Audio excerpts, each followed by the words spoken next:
19ஆம் தேதி எங்க போறாரு? டெல்லிக்கு போறாரு. ஓட்டு போட்ட மக்கள், உங்களை முதலமைச்சராக அமர வைத்த மக்கள் துன்பப்பட்டு இருக்கிறாங்க, வேதனைப்பட்டு இருக்கிறாங்க, பசியால் துடித்துக் கொண்டிருக்கிறார்கள். அவர்களை பார்ப்பதை விட்டு இந்திய கூட்டணி அந்த கூட்டத்தில் கலந்து கொள்வதற்கு இங்கே முதலமைச்சர் டெல்லிக்கு போறார். இங்க இருக்கிற தூத்துக்குடிக்கு போகல.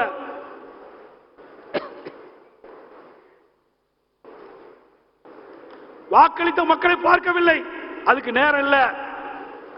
ஏன்னா இந்த விடியா திமுக ஆட்சியில எல்லா துறையிலும் ஊழல் மலிந்து மிக மோசமான நிலையில் இருக்கின்றது. இந்த அரசாங்கத்தை காப்பாற்ற வேண்டும் என்றால் அந்த இந்திய கூட்டணிக்கு சென்று இந்திய கூட்டணி ஆட்சி அமைத்து அவரை காப்பாற்றுவதற்காக, அதிகாரத்தில் வருவதற்காக நாட்டு மக்களை பார்க்காமல் அங்கே போய் வீட்டு மக்கள் அதிகாரத்துக்கு வர வேண்டும் என்பதற்காக, தங்களுடைய ஆட்சி காப்பாற்றுவதற்காக டெல்லியிலே நடைபெற்ற இந்திய கூட்டணியில் போய் அங்க போய் அந்த கூட்டத்தில் கலந்து கொண்டிருக்கிறார். எவ்வளவு வேதனையான சமாச்சாரம், சிந்திச்சு பாருங்க. ஓட்டு போட்ட மக்கள் அக்கறை கிடையாது. ஓட்டு போட்ட மக்கள் துன்பத்திலே இருக்கின்றார்கள். அந்த துன்பத்திலிருந்து விடுவிக்க வேண்டும் என்று அக்கறை இல்லாத ஒரு முதலமைச்சர். சரி, டெல்லி தான் போன, அடுத்த நாள் வந்து இல்ல அன்னைக்காவது போகணும் இல்ல, அன்றைக்கு போகல, அதுக்கு அடுத்த நாள் தான் போறார். அடுத்த நாள் போய் என்ன பண்ண போறார்? எல்லாரும் அவரவர்கள் தகுதிக்கு ஏற்றவாறு அவரவர்கள் அந்த இருப்பிடத்தை கண்டு அவர்கள் போய் வசிக்கின்ற நிலையை உருவாக்கின பிறகு நீங்க போய் என்ன உதவி செய்ய முடியும்? ஒரு முதலமைச்சர் பாதிக்கப்பட்ட உடனே நீங்க நேரடியாக சென்றிருந்தால் அங்கே இருக்கின்ற அதிகாரிகள், அமைச்சர்கள் வேகமாக துரிதமாக செயல்பட்டு பாதிக்கப்பட்ட மக்களுக்கு தேவையான உதவிகளை செய்திருப்பார்கள். மக்கள் அந்த துன்பத்திலிருந்து மீட்டெடுக்கப்பட்டிருப்பார்கள். அதை செய்ய தவறிய முதலமைச்சர் தான் இன்றைக்கு முதலமைச்சர் என்பதை இந்த நாட்டு மக்கள் இன்றைக்கு பார்த்து கொண்டிருக்கிறார்கள் என்பதை இந்த நேரத்தில் சுட்டிக்காட்டுகின்றேன். அதோட மிக்ஜாம் புயல் வந்தபோது எங்க பார்த்தாலும் தண்ணினது. அதுக்கு முன்பு ஒரு அமைச்சர் சொல்றார், 20 சென்டிமீட்டர் மழை பெஞ்சா கூட ஒரு சொட்டு தண்ணீர் கூட நிக்காம வடிநீர் வடிகால் வசதி செஞ்சிருக்குன்னு சொல்லி, ஒரு சொட்டு தண்ணியில குளம்போல தங்கி செஞ்சது. குளம்போல சென்னை மாநகரம் பூரா தேங்கி கிடந்தது. அப்ப ஒரு அம்மா நடந்து போயிட்டு இருக்கிறாங்க, தொலைக்காட்சியெல்லாம் வந்து நான் பார்த்தேன். ஸ்டாலின் வந்தாரு, நீச்சல் அடிக்க விட்டாருங்க. ஸ்டாலின் வந்தாரு, நீச்சல் அடிக்க விட்டாராம். எவ்வளவு கொடுமையான விஷயம்! இப்படிப்பட்ட ஒரு அரசாங்கத்தை வச்சுக்கிட்டு எப்படி நாட்டு மக்களுக்கு நன்மை செய்ய முடியும் என்பதை நாம் எண்ணி பார்க்க வேண்டும். இதெல்லாம் மக்களிடத்தில் முறையாக நீங்கள் போய் எடுத்து சொல்ல வேண்டும். அதே போல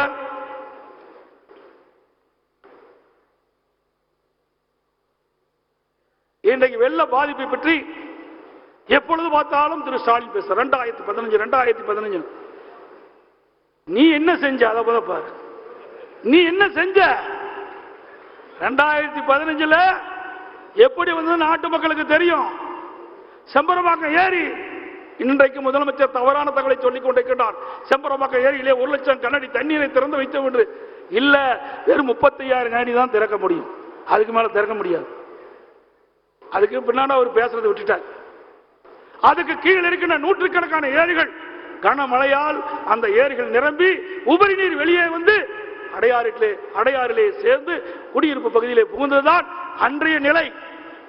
அதே போல இன்னைக்கு தாமிரபரணி ஆறு அந்த ஆற்றங்கரை ஓரமாக இருக்கின்ற மக்களை பாதுகாப்பான இடத்திற்கு அழைத்து சென்று முகாமிலே தங்க வைத்திருக்க வேண்டாமா? 14ஆம் தேதியே தென் மாவட்டங்களில் கனமழை பொழியும் என்று இந்திய வானிலை ஆய்வு மையம் தெரிவிக்கப்பட்டு விட்டது. அரசாங்கத்திற்கு தெரியும். அப்ப தாழ்வான பகுதி தாமிரபரணி ஆற்றின் இருபுறமும் இருக்கின்ற கரை ஓரமாக வசிக்கின்ற மக்களை பத்திரமாக நீங்க அழைத்துக் கொண்டு பத்திரப்படுத்த வேண்டாமா? 1 லட்சம் கனஅடி தண்ணீரை திறந்து விட்டுட்டீங்க. அந்த 1 லட்சம் கனஅடி தண்ணி தாமிரபரணியிலே ஓடி வருகின்றது. இருபுறங்களில் இருக்கின்ற மழைநீர் உள்ளே புகின்றது.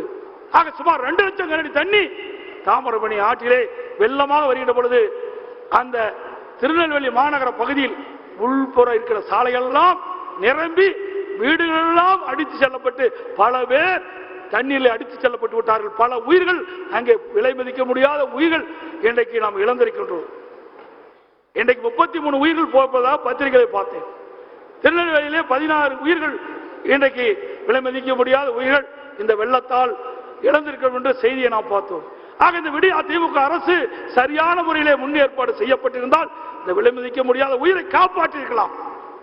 ஒரு திறமையில்லாத அரசாங்கம் இன்றைக்கு ஆண்டு கொண்டிருக்கின்ற காரணத்தினாலே இன்றைக்கு வானிலை ஆய்வு மையம் முன்னறிவிப்பாக கொடுத்தும் கூட முன்னெச்சரிக்கை நடவடிக்கை எடுக்காத காரணத்திலே இன்றைக்கு மக்கள் படுகின்ற துன்பம் ஏராளம். செய்திகளை உடனுக்குடன் தெரிந்து கொள்ள உடனே சப்ஸ்கிரைப் பண்ணுங்க.